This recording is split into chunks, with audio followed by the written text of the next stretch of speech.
Brothers of the KBH. Just have to make a few comments. I've been on YouTube for a couple hours here, looking at the wealth of material that is anti-pornography and exposes some of the things that I've only understood perhaps through meditation or through intuition. And that is that the people seen in pornography are trafficked, and that they are obviously not using their real names. The directors, of course, are not using their real names. There's even a Jewish one named Seymour Butts. He says that with a straight face. He's like, "Hi, I'm Seymour Butts," you know. But these are mafia guys, so they don't want to tell you what their real names are, and they traffic in human beings. And my impression is, looking at the comments, because these videos that are anti-porn are just getting bombed with pro-porn masturbators, wankers, coming in with the most foul language you can imagine. And you could tell they're addicts. They're severely afraid that somebody is going to take away this drug that they're using. And the mindset of an addict is just so extremely selfish. They talk about these women,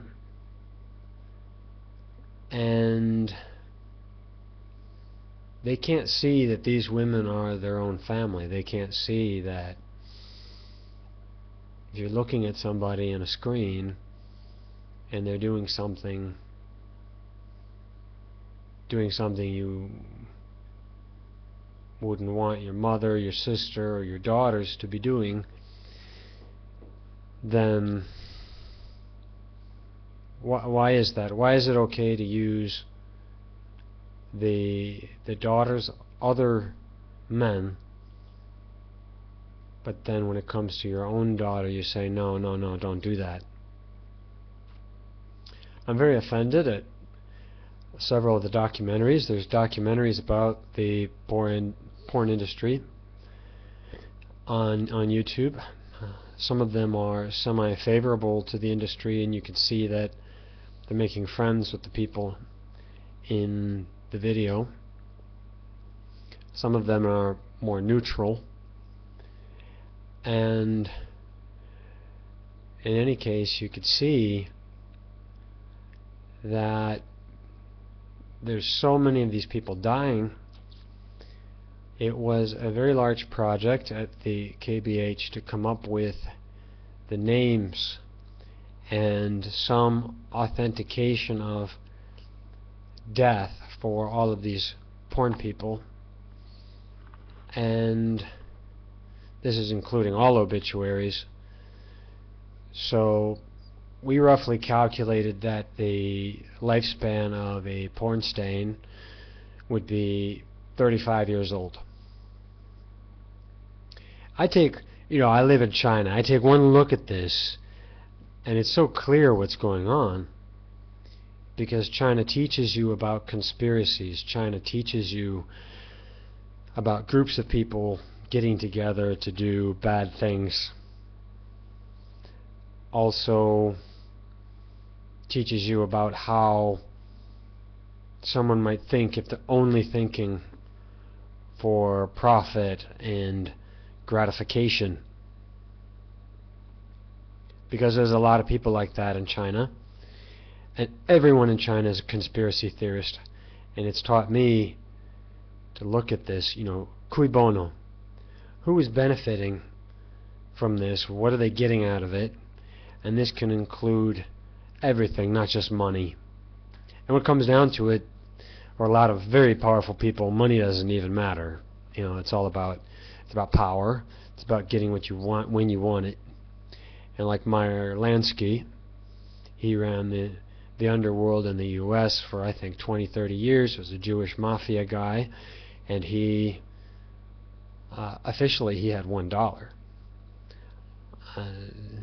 The joke is from The Simpsons, I think, and from a couple movies.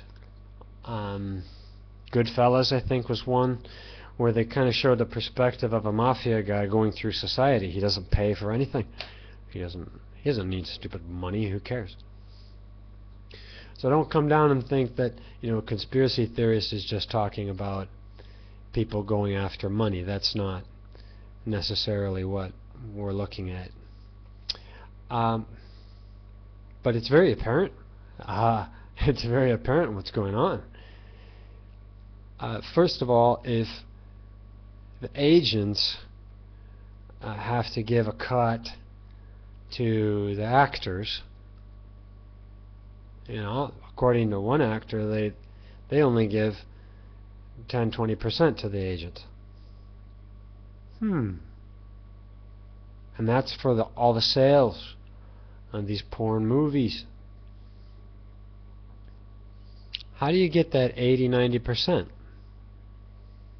Well, the next day you read the paper and it says porn star X died of a drug overdose. Now that's a funny one, isn't it? I mean, I remember when I was in high school and there are these people that come in and they say, don't do drugs, they'll kill you. You'll die the very instant you try them. And part of the discrediting of the education system is that they don't have a realistic understanding of what using drugs means. Using drugs, erodes your conscious efforts. It burns up a lot of this good karma that you stored up, and now it's just burning away. But it's not like, boom, I take drugs, I'm going to die. People need to understand that. If you tell your kids that, then when they finally do try something, they're not going to believe you. They're going to say, Dad, they're thinking in their head, you told me I was going to die if I tried weed. I'm not going to die, buddy, But even with heroin and such, there's a pretty clear line between what's too much, what's not, I would think. I don't have any experience. Don't start thinking that. But from what I read about the Kurt Cobain story, for example, it's a pretty clear line. What would be over, what would be under. And yeah, so that's why these get dubious. And when it gets dubious to the point where your average age of death is 35, and all these deaths are mysterious, well then, what do? You're going to have to see the pattern here, people, and that it's dangerous to work in Hollywood in general. As just a regular actor, you'll get knocked off all the time for that. They want to take all of your proceeds. Michael Jackson did 20 or 30 concerts in 1 year. He was in great physical shape when he suddenly died of a mysterious drug reaction. And after he just said he didn't want to work for Jews anymore. Well, Michael, that might be a buzzword that could get you killed too. But that's, you say, Uncle Jeebers, you're a conspiracy theorist. You can't say that. You innocent white people. You should go live in an Asian country. Live in a place where people have conspiracies on a normal basis. And the average Joe just understands how a conspiracy works. Do you know this false flag operation in Chinese is called kuroji? 3 syllables. Kuroji. And the kuroji is written in the Sun Tzu Binfa, The Art of War. I don't know how many hundreds of years old that book is. And people read it generation after generation in China. And the reason why these people understand scams so much is because they're scamming. And white people are not out there scamming every day, at least not in the same way. And then this gives them this mindset that, well, it's impossible to scam. Nobody's scamming anything. Everything the government says is true. Don't say the word Jew, that's a bad word. You're a Nazi. Don't talk about the Chinese takeover. What, are you a conspiracy theorist? So it's funny, in the Chinese language they have no derogatory word for conspiracy theorists. It's not a derogatory word, it's a regular word. They don't even have the word conspiracy theorist. They have the word conspiracy theory, and the Chinese government's trying to get on the bandwagon, like, oh, they should make this a derogatory word, and but Chinese just don't use it that way. And by the way, comrade in Chinese now means faggot. How did that happen? So you got to watch these connotations, because it means something in the practical world. How a word takes on connotations. Why that word became a bad word or a good word, it depends on how it was used and what influence it took. So I'm rambling. What I want to say to these people who are running Pornharms, also the conservative female bloggers out there, you're beautiful. You got the long hair. You're covering up properly. I say you truly are, by American standards, modest women. You could not use makeup. That would make you more credible, especially you, Shelley Lubin. Come on, don't cake yourself up with, wear tight clothes. Don't do that. You're saying you're anti-porn, exploitation, but you're jumping out there and you're looking a little bit skanky. I mean, I love you. If I met you, I would give you a big hug. I love Shelley Lubin. But Shelley, come on. You have to see this. I know you've made it halfway. You're not doing the horrible movies anymore, but to get that real credibility, we're going to have to get rid of the makeup and the tight clothes, and the sexiness is going to have to stop. Just saw a wonderful video from somebody, Cosmopolitan is a pornographic story magazine, graphic stories on how to do this or that sex act, and kids can open it up and read it.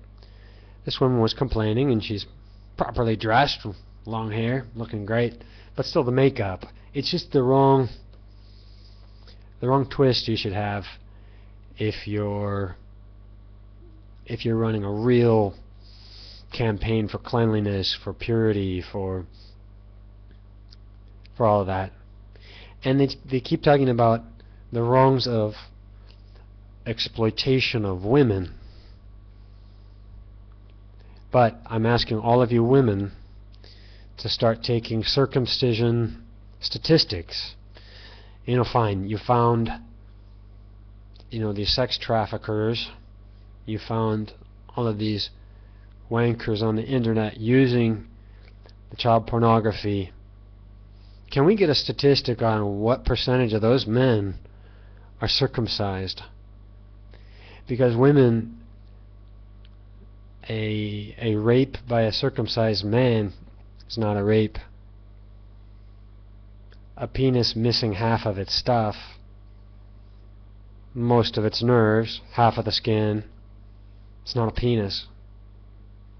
And the philosophical reality of that is, if we, society, harm men in such an egregious way, when they come back at us and they start to do these things like something that looks like rape or something that looks like a porn movie, all the actors in porn movies are crimped. When they do those things,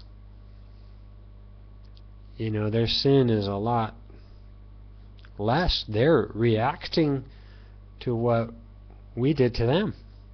They're reacting to what their mother, what society did to them. It's messed up, girls, but if you're pro-circumcision and a circumcised guy gets on top of you and you don't want it, it's not rape. You're not going to get any sympathy from us men if you say it's okay to genitally mutilate us, but then you complain about porn on the airplane. I complain about that stuff too. I support you, girls. Wish you would tack on the circumcision issue, join up with some of us activists and pro-celibacy people to boot. And working together, we've got power with that. And I hope you address these issues in future videos. Thank you, everybody, and Om.